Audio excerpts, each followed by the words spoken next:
जैसे आद्या को मैं इतना लाइक करता था, बट वो इतना बदमाश निकले कि मुझे समझ में नहीं आया।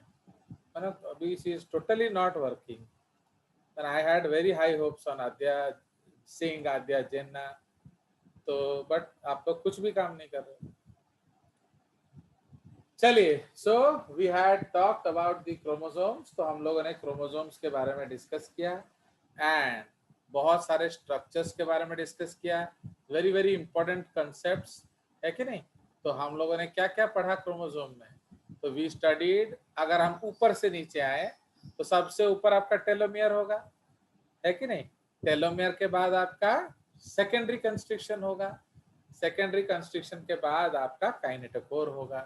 तो ये तीन, या प्राइमरी कंस्ट्रिक्शन या सेंट्रोमियर, सॉरी, तो प्राइमरी कंस्ट्रिक्शन या सेंट्रोमियर होगा, सेंट्रोमियर के ऊपर काइनेटोकोर होगा, माने on the centromere. Above centromere आपका सेकेंडरी कंस्ट्रिक्शन हो सकता है या नहीं हो सकता है। अगर सेकेंडरी कंस्ट्रिक्शन है, so the remaining part of that chromosome is called a satellite या trabant, ठीक है। जो remaining part of the chromosome is called a satellite और ट्राबैंड। तो इसलिए आज मैं आपको क्रोमोसोम का एक फिगर बना के दिखाऊंगा, basic figure, chromosome figure. Fine, so we will draw the chromosome figure today and we will try to ascertain things. Now, दो तरह के क्रोमोसोम्स होते हैं, एक सिंगल आर्म क्रोमोसोम होता है, एक डबल आर्म क्रोमोसोम होता है। तो सिंगल आर्म क्रोमोसोम को हम लोग प्री एस फेज क्रोमोसोम बोलते हैं एंड डबल आर्म क्रोमोसोम को हम लोग पोस्ट एस फेज बोलते हैं। तो what is pre and post, can anybody tell me? Pre and post से क्या मतलब है? सर पहले और बाद में। पहले एस फेज के पहले और एस फेज के बाद। अरे एस फेज क्या है, वही तो मैं जानना चाह रहा हूँ। What is S phase? Synthesis phase. DNA synthesis phase. हाँ, माने ये कहाँ होता है? सेल साइकिल में। Cell cycle. So you should know how to answer a question. See why I am, you know why I want your answers, Atman Swami. Why I want you to interact. Don't interact, go to hell. मेरा क्या जाता है? मैं क्यों चाहता हूँ आप interact करो? Justify. Because you are doing, I want you to tell other friends. आप क्या सोचते हैं? सर हमारे गलतियां बाहर आएगी। नहीं, उसका मकसद क्या है? गलतियां ना आए, मेरा क्या जाता है? What is the requirement actually? Why do we need to? आपका गलतियां निकाल के मुझे क्या मिलने वाला है? मैंने आपके गलती निकालने से फायदा क्या है?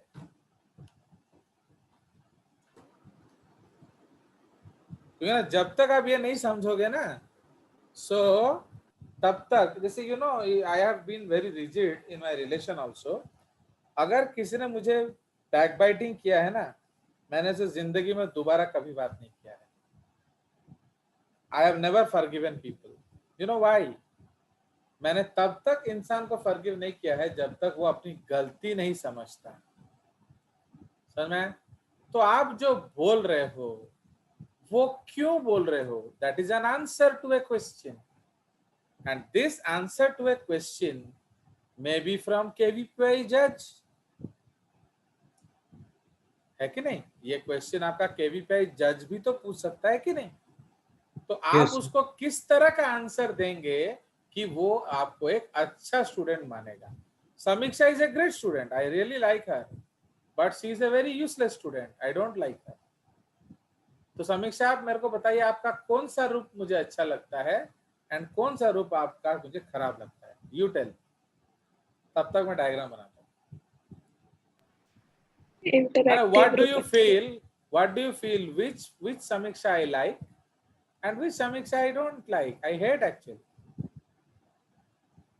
इंटरैक्टिव वाले पसंद। नहीं, इंटरैक्टिव समीक्षा तो क्या आई लाइक इट, नहीं don't like it. Like it. क्यों? तुमने तो जिंदगी में इंटरैक्ट नहीं किया, तो मैंने तो कभी भी इंटरैक्टिव समीक्षा देखा ही नहीं। Please understand my question. आपका कौन सा रूप मुझे भाता है एंड कौन सा रूप मुझे नहीं भाता है वो आप बोलिए। तो इंटरेक्टिव वाला पसंद है। पसंद है ना नहीं पसंद है?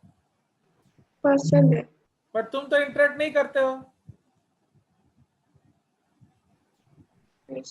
चलो late Atman help you. Atman, can you help her that which Samiksha judges likes and which Samiksha judges does not like? Class में आंसर देने वाली समीक्षा।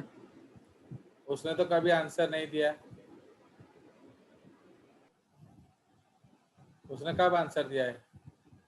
तुझे दिया होगा, मुझे तो कभी नहीं दिया। जब आप पूछते हैं कभी नहीं दिया।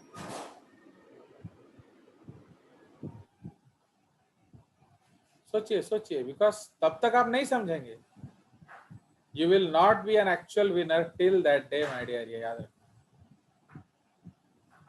क्योंकि ये बात तुमको जजेस के अलावा कोई बोलेगा नहीं, क्योंकि हर किसी को ट्यूशन से मतलब है, मुझे तुम्हारे जिंदगी से मतलब है।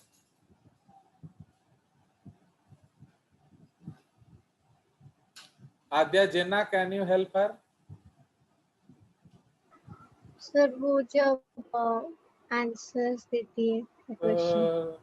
तुम लोग सब, आपको क्या लगता है मुझे हिंदी समझ में नहीं आ रहा है ना, उड़िया समझ में नहीं आ रहा है ना, इंग्लिश समझ में नहीं आ रहा? सर एग्जाम में मार्क देने वाली समीक्षा। ये कौन है? हाँ, आद्यशा, yes. Adesha is as sweet as she is. Yes, actually the mark getting Samiksha, because she gets the marks. But which one I don't like Adesha? जो आंसर देने वाली, क्योंकि वो आंसर कभी दी ही नहीं, उसने कभी इंटरेक्ट किया ही नहीं।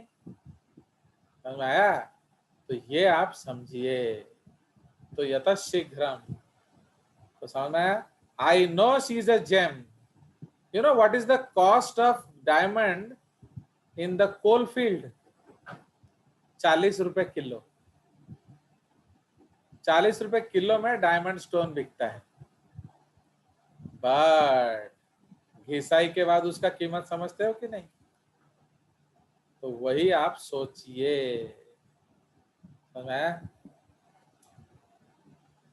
चलिए, so is a lot of things my dear.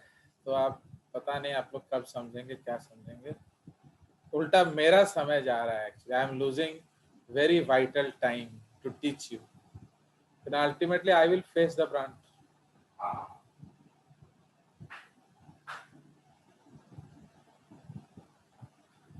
चलिए, सो ये देख रहे हो, ये मैंने आपको एक सिंगल आर्म क्रोमोसोम बना के दिखाया। ये आपका एक सिंगल आर्म क्रोमोसोम। सो ये आपका अलग अलग लेवलिंग्स है। अब उसी तरह से हम लोग एक डबल आर्म क्रोमोसोम बनाएंगे। तो ये जो सैटेलाइट है वो कोई जरूरी नहीं, याद रखना। It may be there, may not be there. Since है तो मैं दिखा रहा हूं। तो इस तरफ मैं सैटेलाइट नहीं दिखाऊंगा। ओके, तो सपोज आई विल नॉट, या चलो वो दिखा रहा हूं तो दिखा देना पड़ेगा। तो ये आपका डबल आर्म वाला है।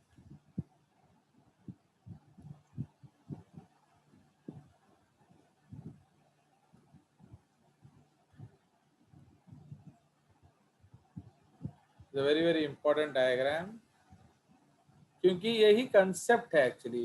हर समय हमें कंसेप्चुअल होना है। तो ये आपका सैटेलाइट पार्ट है, ठीक है। ये आपका सेकेंडरी कॉन्स्ट्रिक्शन है। ये आपका सैटेलाइट पार्ट है, ये आपका secondary constriction. So this is the what?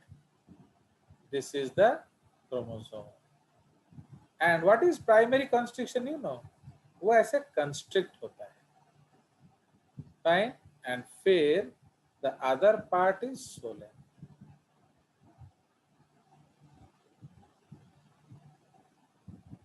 Okay, suppose it's just like this.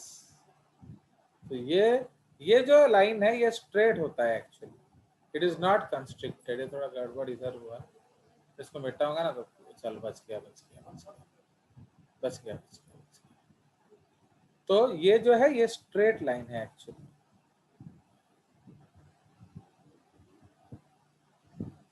And यहाँ आपका सोलन होगा,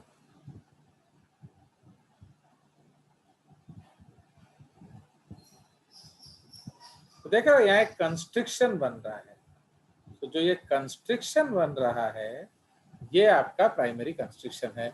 यहाँ एक कंस्ट्रिक्शन बन रहा है secondary. Please mind the shape, actually वो इस चीज में बनाना इतना आसान नहीं है। नाउ आप इसके अंदर जो डीएनए बनाएंगे उसको ध्यान दीजिए। तो ये जो डीएनए है हमारा, so this is highly coiled chromonemata, इधर आया, ओके, फिर ये आपका हाईली कॉइल्ड हो जाता है, फाइन। फिर ये आपका हाईली कॉइल्ड हो जाता है। उसी तरह से इधर भी this is highly coiled, okay.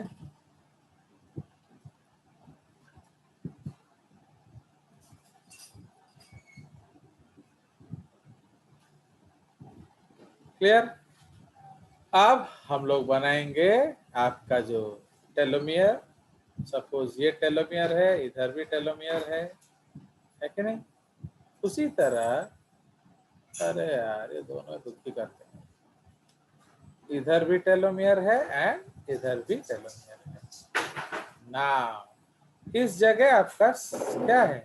This is the kinetochore, fine, this is the kinetochore. ये सेंट्रोमियर है, बीच वाला पार्ट, एंड उसमें आपके ये स्पिंडल फाइबर्स हैं। Clear? So this is the concept.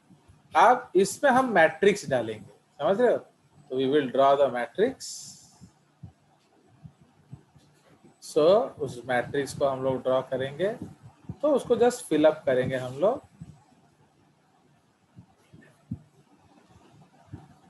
Clear?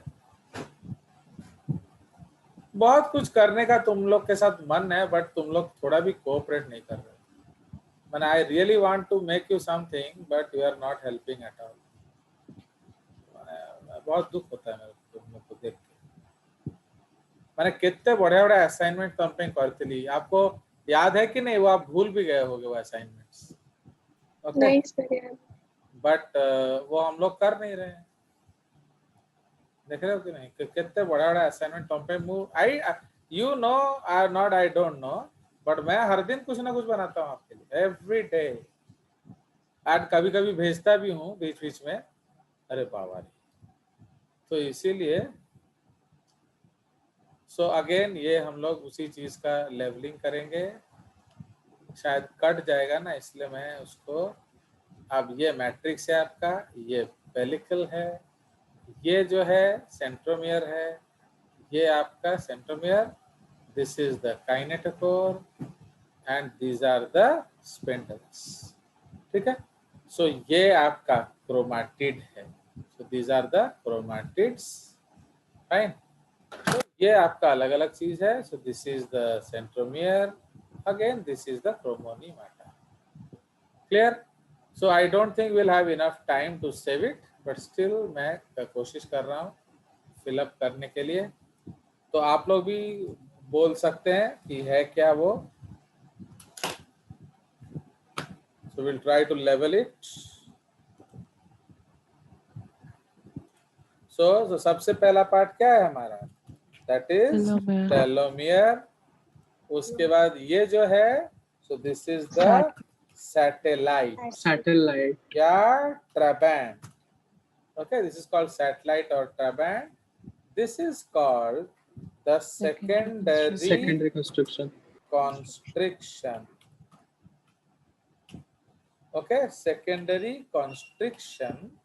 And उसमें जो डीएनए होता है ना, वो एनओआर रीजन होता है। लोग इसको एनओआर बोलते हैं, no, the DNA is NOR. समझ में आया? तो ये याद रखना, क्योंकि आपका वो कंस्ट्रिक्शन आपके लिए नहीं बनाता है न्यूक्लियोलस या आरआरएनए। कौन बनाता है? ये DNA. Now this is the matrix of the chromosome, okay, chromosome, which is rich in NHCP. What is NHCP? Non-histone chromosomal proteins. तो ये आपका स्पिंडल फाइबर है, ये सर आपका, बीच में रह गया है। क्या?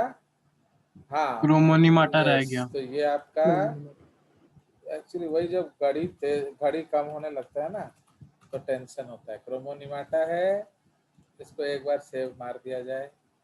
तो ये जो है आपका सेंट्रोमियर है, जो बीच वाला है। तो this is called the centromere या